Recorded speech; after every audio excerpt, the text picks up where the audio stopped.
Now, a few weeks ago, we brought you a story on Washington, D.C.'s public transport system.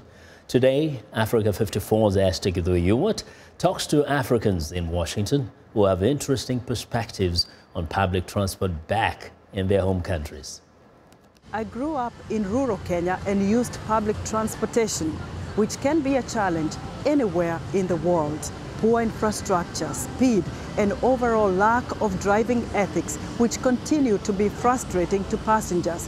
I will take you on a metro ride here in Washington, D.C., and speak to some Africans and hear what they have to say about challenges in public transportation back in their native countries.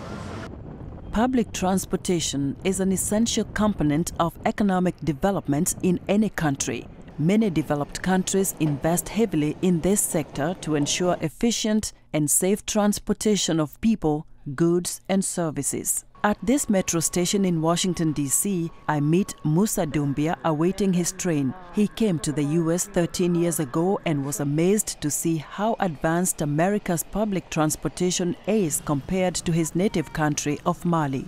In Mali, we barely use train. Most of the time we use buses.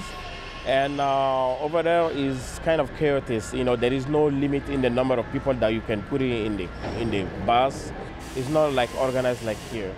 Our metro train takes us to Pentagon City. Here at Fashion Center, I meet Rose Kassoka from Senegal. She says riding a public bus in Senegal is a nightmare.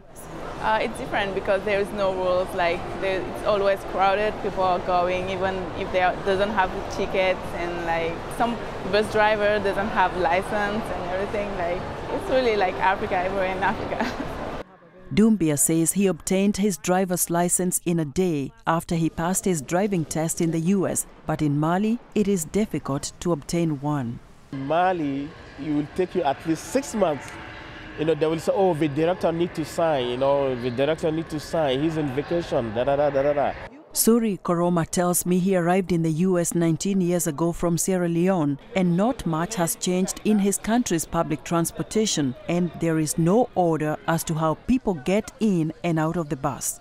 It's just like people rushing in and out, you know, there is no line system, whereas people wait for one person before the other. It's whoever. It's the survival of the fittest. Here in Washington, passengers' safety is paramount. The first seats in the buses and trains are reserved for people with disabilities and the elderly. Those who are blind are allowed to bring along their guide dogs. Doumbia says most passengers in Mali ride public buses for lack of alternative transport. There is no seatbelt requirement. You know, most of the time, you know, it causes a lot of horrible accidents.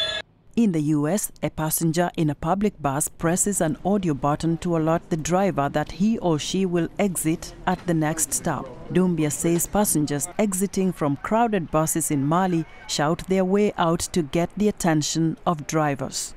Or you scream at the passenger, hey, I will get up at the next, you know, the big trees over there, because there is no, most of the streets don't have sign. You know, you will see the yellow house over there, I need to get out there. Yeah, that's how you tell. In Washington, the metro public transit system is spending millions of dollars to improve the sector. And although it is not perfect, it is an eye-opener on the possibilities available for developing countries to improve their public transport system. Oh, I feel better here. This is way better than what I have in Mali. Esther Githui Ewart, VOA News, Washington.